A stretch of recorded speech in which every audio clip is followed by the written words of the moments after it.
as always, as historical materialists, as we are, we always ground things in the political economy.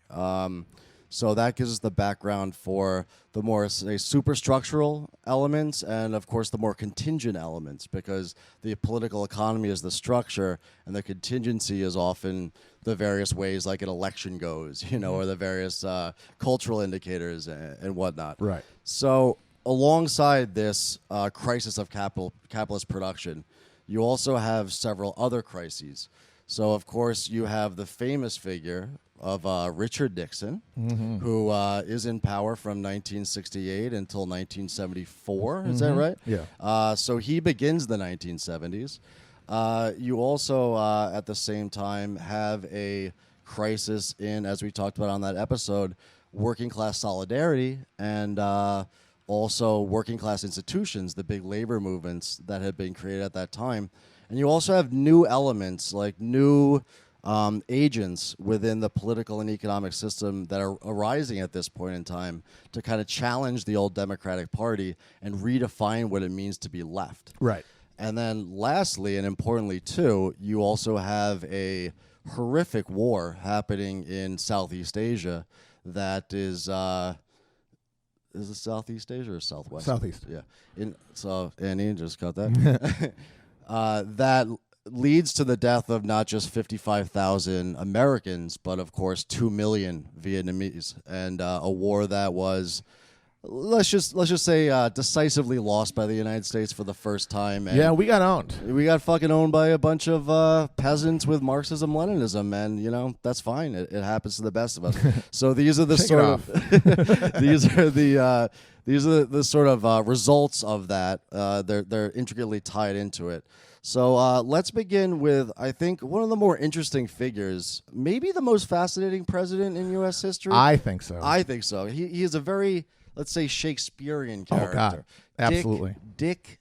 Tricky Dick Nixon. Tell us a bit, Matt, about our man, Richard. Oh, man. He is absolutely a fascinating figure. And it's actually funny. Like, obviously, we've all read the Pearlstein books, and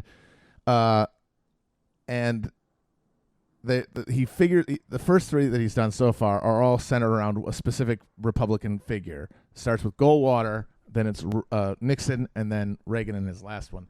And they're all good books, but I think one of the reasons that everybody likes Nixonland the most, for the most part, other than there's some hipsters who prefer Before the Storm, but and Before the Storm is very good, and it's covering the ground that is least covered by other historians, so it's the one that's kind of most essential to read, because you probably don't know about Clifford White and all that shit. Like, you don't know about how the Republican, like the conservative movement was born, but Goldwater is very boring.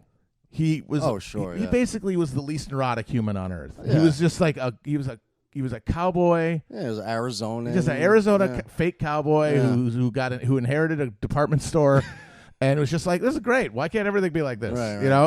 And he even wasn't personally racist. I mean, he was obviously very racist in his policies, but he didn't have any kind of weird. Yeah, he actually believed in that whole. He refused to have George Wallace on his ticket in '64 and all that. He's a very one-dimensional figure, and of course Reagan is a zero-dimensional figure. Reagan is like the man who wasn't there, just this absolute nothing. Almost the right-wing Obama in a sense. People projecting themselves onto Obama him. Fucking knew that. He called him. He always talked about Reagan because he saw that. He is just the transparent figure, and so those two books, as good as they are sort of made less just pulpily entertaining because the figure at the center of them is this void.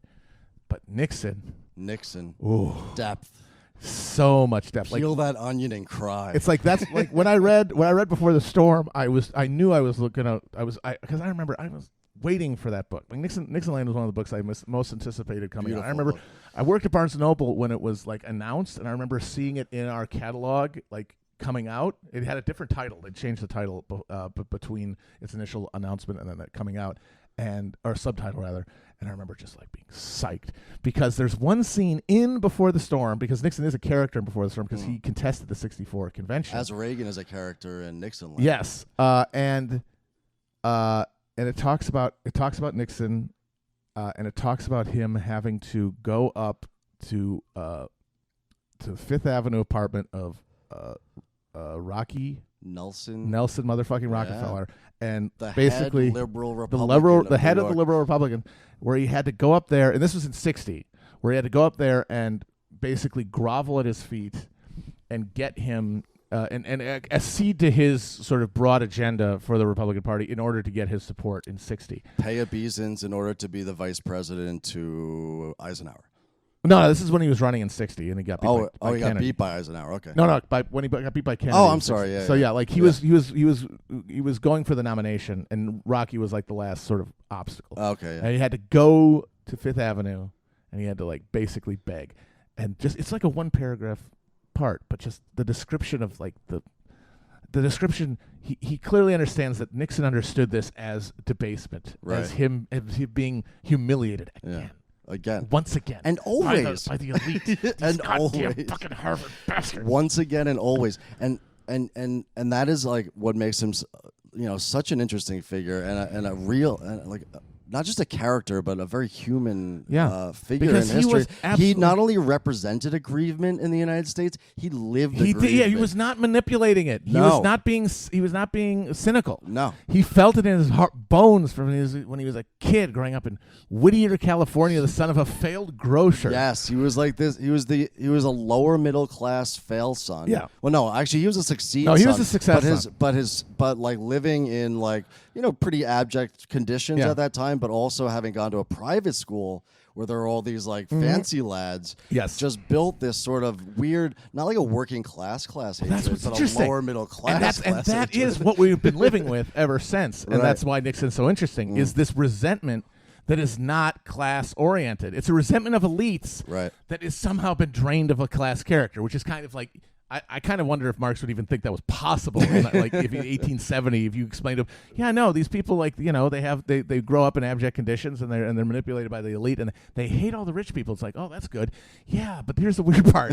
They actually don't think of it in class terms at all. Right. It's like this personalized, like almost like melodramatic thing. It has no structural component to it. Maybe, I mean, not to sidebar too much, but perhaps like they're like the peasants, the sack of potatoes, right? Like that counter-revolutionary peasantry. And he did not. I mean, like he grew up poor, but not in a working class milieu of any kind, out in the like the high plains or whatever.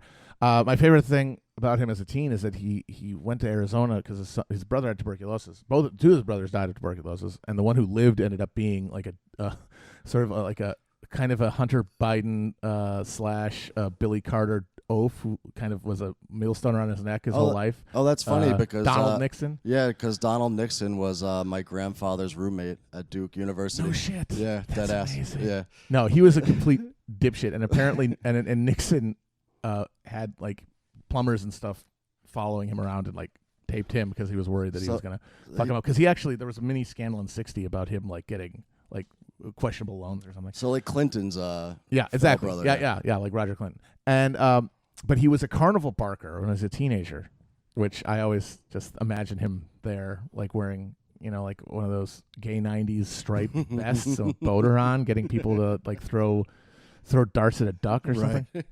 But yeah, so he was a smart kid. He went to he tried to go to he applied for elite schools, didn't get into any of them. Had to go to Whittier College, which at the time was a relatively small and relatively new university, but even there was a upper crust, the Franklins. The Franklins. And what was the name of the one that he... The Orthogonians. Yes, the Orthogonians. He created his own club for the guys who couldn't get into the Franklins, and the premise was all around resentment of the Franklins. It was like a Revenge of the Nerds type It's thing. absolutely. We'll make our own fraternity of Yeah, but like just to think, like how square can you be as a man to name your fucking thing the Orthogonians? It means that I didn't even know what that meant. It means at right angles. That's what it means. To be orthogonal to something. So and then he tried to go to a fancy law school, couldn't get in any of those, and he had to go to Duke. He's one of the first graduates of Duke Law School because it was brand new when he went. And yeah, he came back from World War II. Got rejected from a bunch of white shoe law firms in New York and D.C. He applied to be an FBI agent, too, and he was rejected by that as well. And then he ended up basically applying for the job of congressman in Orange County. He went before a group of big money local business tycoons who were trying to unseat this kind of pinko Democrat, Jerry Voorhees. And he went there in his World War II Navy blues and just like pitched himself as their candidate, and they decided to back him. And he won his race by red baiting the hell out of Jerry Voorhees, and it worked. Not his last. No. Then he got in the Senate by red baiting the hell out of Helen Gahagan Douglas, calling her pink down to her underwear. Yeah. Hang out with Donald Trump's homeboy Roy Cohn. Roy Cohn, yes,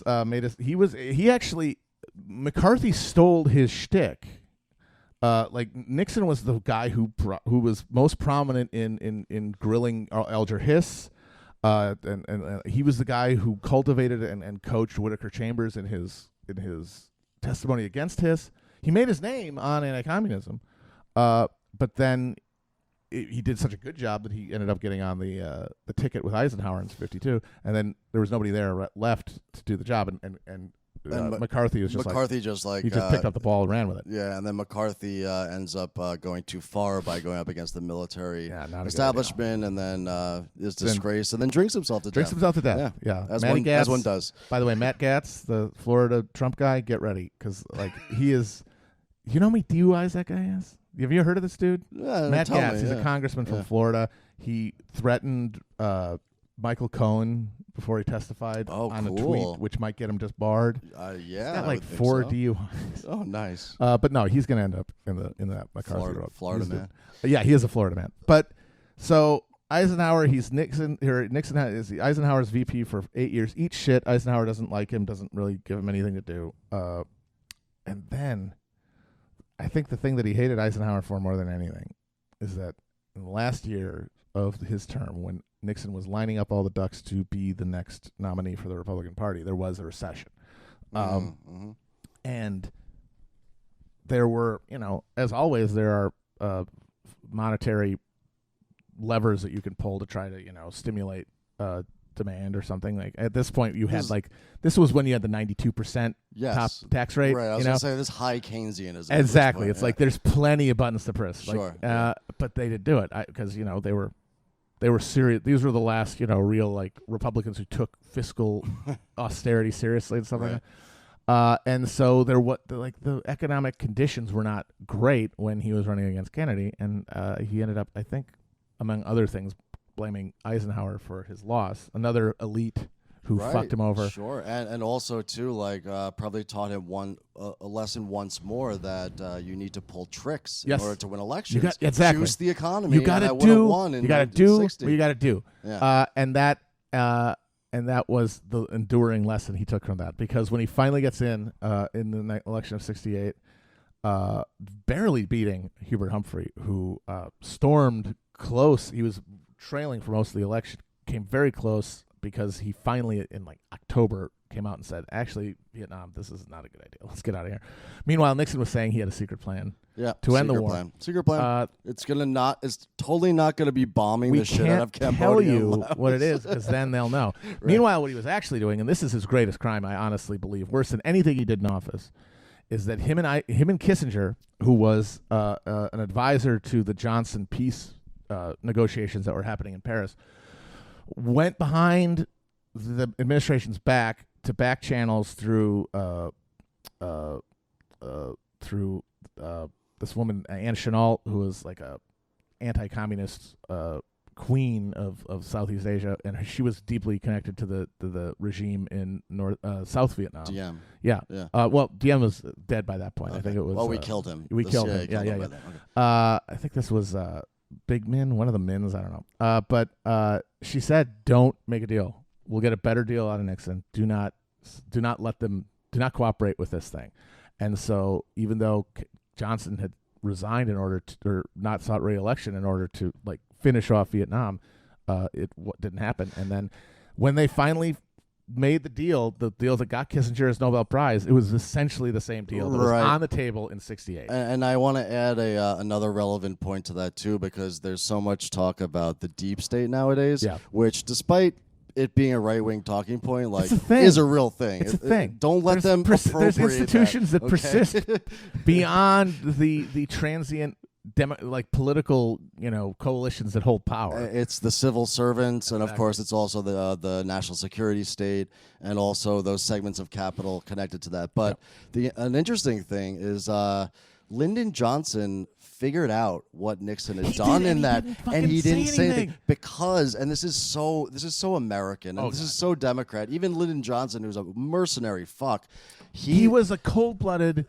Political operator, as much of a pat as you on the ruthless as back Nixon, while he's shivving you in the as fucking, ruthless as Nixon. Yeah, but as a good American Democrat and politician, he understood that if he made public that Nixon had basically committed treason and also undermined a peace process in order to win an election, that it would be bad for norms and U.S. institutions, and he kept it fucking quiet. Which again, astounding. Folks, the fucking historical resonance of this again. It's incredible how these folks, who believe in this system, will lie and obfuscate and even omit serious crimes like making side deals with an enemy power, in order to, basically swing an election in your favor. Also, I mean, it's cliche at this point, but if one side can do that and without there being any chance of there being repercussions, then you're not protecting any norms because they could be shredded at will by whoever realizes they can be. Right. Yeah. Whoever decides that this isn't actually a screen. There's no glass in this window. I can just push my hand to it. Right. And then so that Kick means down the open door. So that means that there is no norms. Right. There's only the fantasy of norms. Yeah, well, like the norm that the Espionage Act of 1917 will not be used against journalists, even though it explicitly, like what it outlines as sedition in that act, is essentially what like national security journalists do. Yeah. And we're seeing with Assange that the Trump administration is going to put him away for 175 years on 17 counts of breaking the Espionage Act. And if you read the commentary on it, the commentary is always like, journalists and constitutional scholars have said for the last 100 years that there are like serious constitutional issues with this in terms of freedom of press, but everyone thought it would be okay because they didn't think anybody would actually go and attack journalists in this manner, so they just kind of let it go. Yeah. And so like that sense of like, well, nobody would actually do that. Right. In the era of Trump, and then God knows what happens after Trump, is just this sort of like downward spiral of delegitimacy and all that happy horse shit. But back to Nixon then. So he gets in, yeah, and what defines his whole approach is you wonder to what degree he believed it, to what degree he knew that it was self-serving, but he had a firm belief that he was a prophet of American decline. Like all of his efforts, opening China, the concept of triangular diplomacy, the Bretton Woods shit, everything. He saw that the American moment of global dominance was ending. And as such, he needed to be there to manage it. Very forward so that thinking. we could handle it, so that we could persist as a nation, because none of our institutions and our economy were not built to deal with a reduced American, economic and political preeminence, as we saw in the 70s. Exactly. Yeah. And so he thought anything he did to stay in power was justified on those terms. Bombing Cambodia, sabotaging the peace treaty, and then throwing out all of the Republican financial orthodoxy. Because the main thing about Nixon that we need to remember in the context of the coming 70s crisis is that because he was the one who recognized what was happening, because the war spending and and at this point like the plateauing power of labor unions to like negotiate wages was creating this inflationary spiral that he would do whatever it took to keep the economy moving along in the short term, regardless of its long-term impact, so that he could get reelected, so that he could finish the job. And so he did things that made his Republican advisors like shit themselves, like wage and price controls. Right. And it's interesting because that reminds me almost of of like a reverse FDR in a sense. You know, like FDR is this like famous class trader, right? Who's willing to throw anything he can against the wall in the New Deal, right? Even if it goes against all the orthodoxy of like American politics and economic policy, and is able to craft some sort of thrown together semi-social democratic thing. Nixon's just, you know, with duct tape and like MacGyver, you know, just trying to just throw whatever he can at it. It's like he's like trying to like keep the wing on the plane while it's flying. While the gremlin's on the side of it, you know, and John Lithgow looks out the window. You know, what the fuck? So I think that goes to show too that Nixon, as much as like we know him for his corruption, and we know him for his criminality, and we certainly know him for his downfall, because he is like the representation in American politics of what it means for a politician to fail. You know, the only president that was going to be thrown out by impeachment, and of course the person that people always reference when it comes to Trump. On top of all that, and maybe more importantly than that, he was a deeply serious politician. And a brilliant man. No, he was very smart. And one thing that pops out, and I remember this from Nixon land, was I want to say it was one of the midterm primaries when he's the vice president under Eisenhower. And Eisenhower sends him out. So this was either 54 or 58. Eisenhower sends him out to basically like help in the House and the Senate to get Republicans elected. And Nixon chooses, because this was his want, to run on right to work. And he does that. And in the 1950s, you run on right to work when that generation had lived through the Depression, had built those labor unions, and understood what it meant. Like, the Republicans should have fucking landslided, but they completely fucking shit the bed. So at that point, as Pearlstein says, Nixon never again, in his entire political career, went against the working class in rhetoric, right? Because he understood that that was a boundary within this consensus that existed, that politically you could not cross. And then as the Vietnam War heats up, as the civil rights movement leads to a backlash, as these fucking long hairs start going out on the streets and smoking dope and just stooping all over the place. Shitting on the American flag. Yeah, shitting on the... I listened to his 1968 RNC acceptance, and he talks like for 5 minutes about desecrating the American flag. Like, that was his thing. He realized that like his personal aggrievements were starting to be shared within this backlash culture. He was before a man ahead of his time in that respect, and he understood it. He understood, and we gestured at this in that episode, he understood that there were segments of the white working class, and I'm not even using that ironically at this point, because the organized working class during this era was primarily white for historical and racist reasons, right?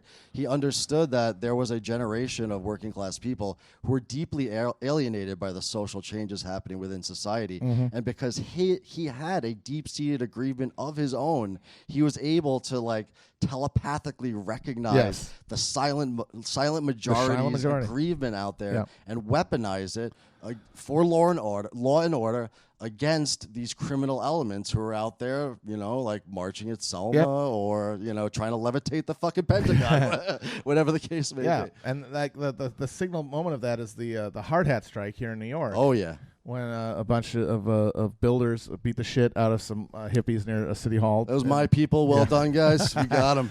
And Nixon, as soon as that happened, understood what was going on, and he made it priority one to sort of cultivate relationships with those guys. He made his labor secretary, who was a union head, which is very rare for a Republican figure, and he made this explicit. Now, even in this attempt, like, even though at this point, and certainly after 72, the top echelons of the main labor organizations like the AFL-CIO, George Meany, they were very deeply alienated from all of these social forces, and increasingly alienated from the Democratic Party, which came to a head in 72 convention.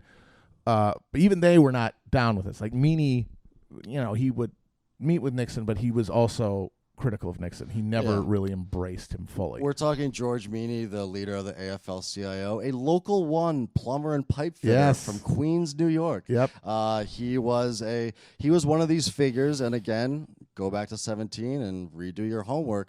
But like, you have to understand that the union leadership in the era that we're talking about, in the 50s, 60s, and 70s, they got their positions because they were the benefactories of the left wing, the militant wing, the radical wing of the U.S. labor movement, that wing that could have deepened, not just social democracy, but militancy, just in general on the shop floor across the United States.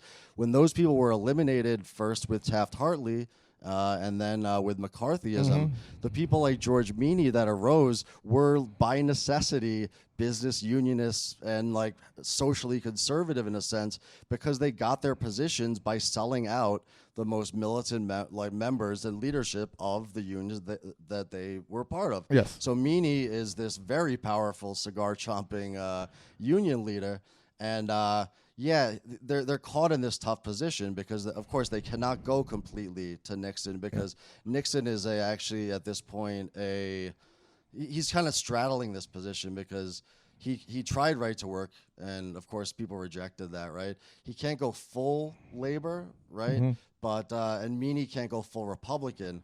But was it in '72 that the Democrats finally do not endorse anybody?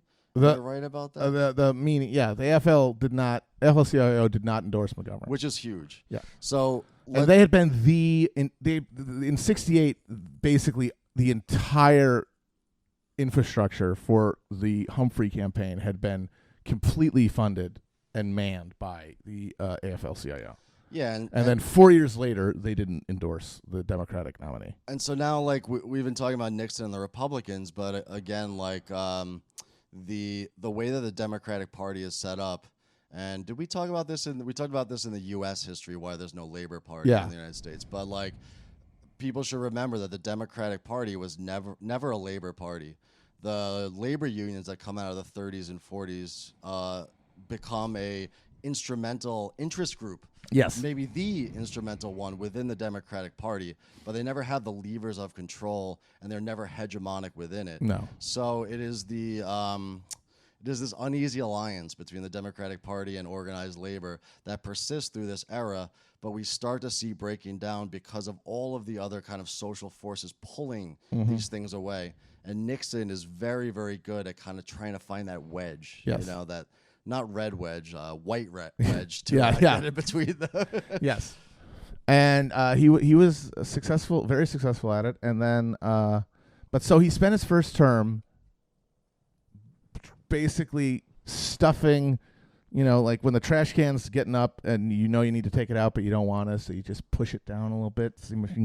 He's basically doing that with the clearly fracturing political economic consensus, or like 68 rates of profit on industry start to decline, and you have the beginning of what becomes a secular stagnation. And that's because what we talked about with the Brenner thing is that it was all the Cold War. It was all the context of the Cold War defined both our hegemonic position that led to the glory day of the American working class in the 50s and 60s. And then it's also what killed it, because while we were building this up, we were also needing to fight off the communists by propping up our erstwhile enemies.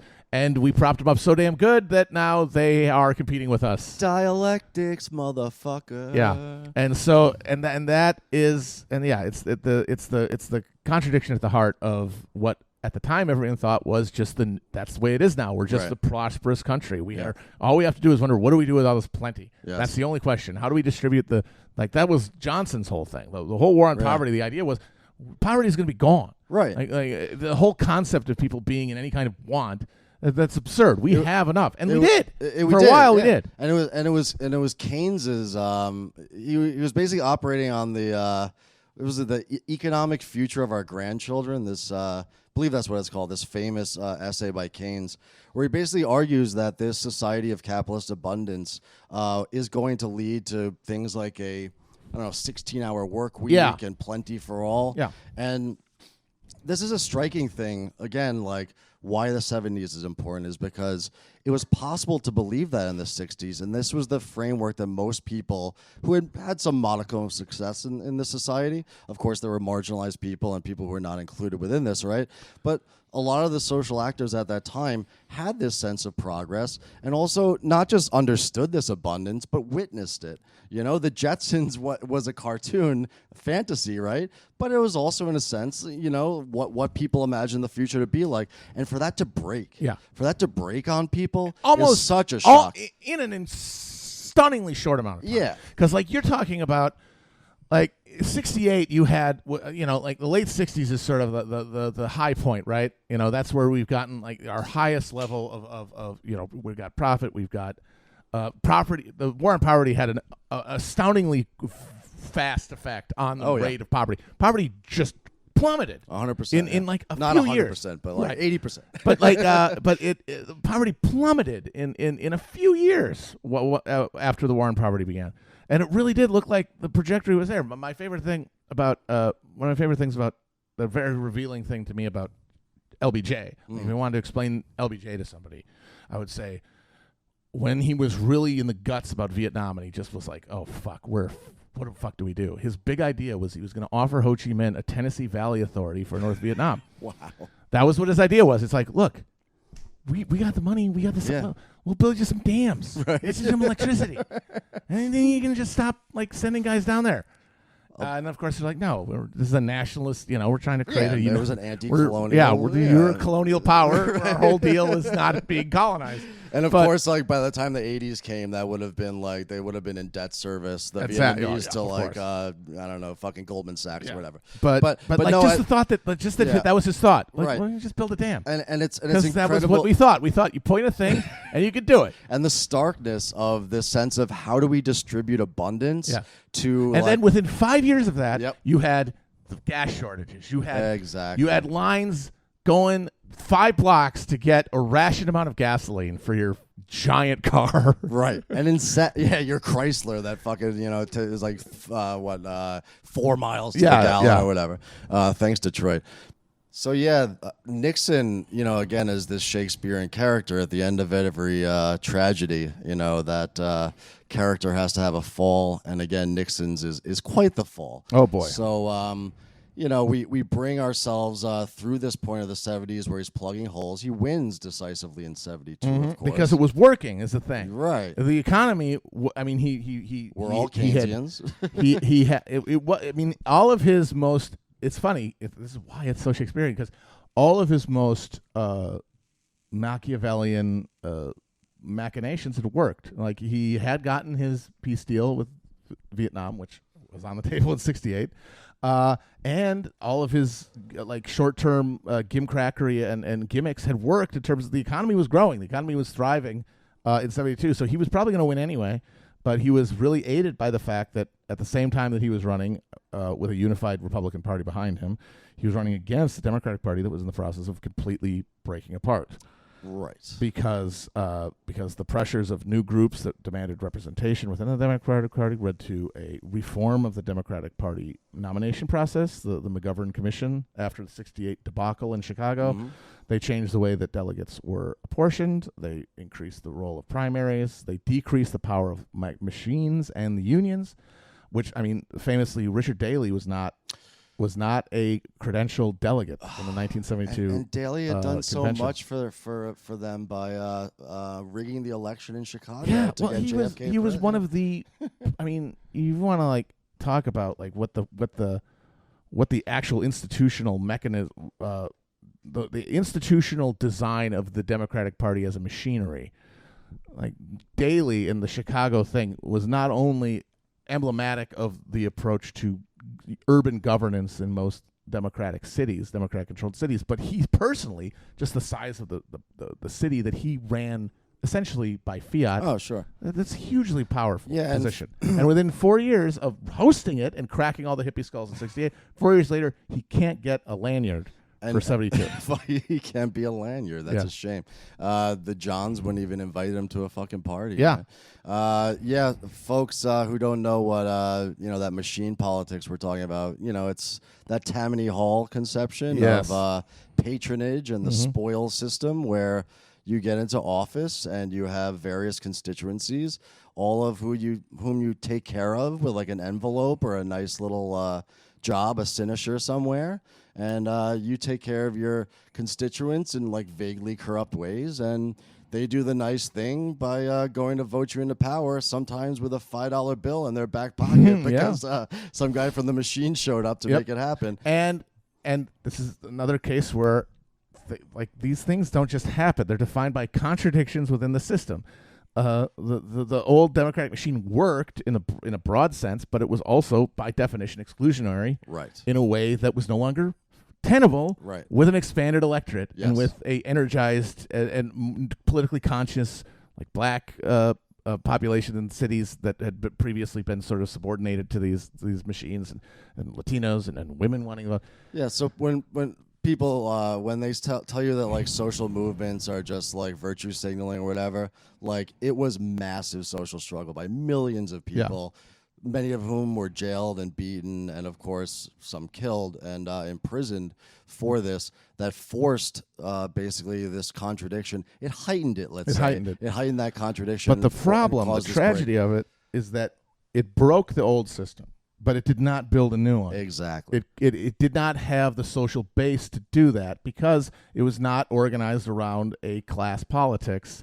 It did not have those, like, because the old machine was built around, like municipal governance, like you get your cousin a job as a garbage man or whatever, and then the unions. Right. And so you had people whose job depended on showing up for a union meeting or putting out pamphlets or donating to campaigns. You had a direct structural pipeline of power diffusion and of operational power. You could make people do things. Yes. And they mobilized. They made your machine move. And this new group did not have those connections. Right. They were representing communities that did demand representation, but that representation, because it didn't have a class aspect, it didn't have a material connection to the party, was defined then by the mere and totally insufficient act of voting.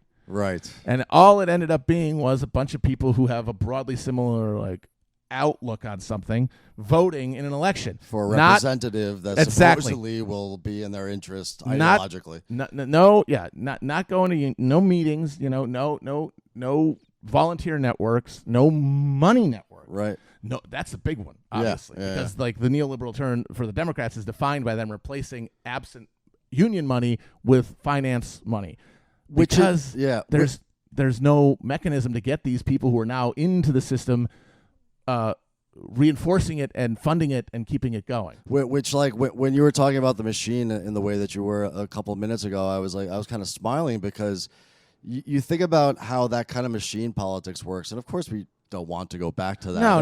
It was horribly corrupt. Well, yeah, right? and you can't anyway. You got new. Yeah, the fucking dialect. We got to make new things right. out of what we have. And we'll talk about why that, like how that breaks down, and then we're talking about how it breaks down. We'll talk about what it led to, right? Right. But it's funny now, like to even imagine this idea that like powerful institutions that like vaguely represent like class interests could be interceding in politics in a very direct and transactional sort of way, instead of how it is, now and has been in our entire lifetimes, where it's essentially just the hand of capital. Yeah. Not the invisible hand, but the visible hand of capital.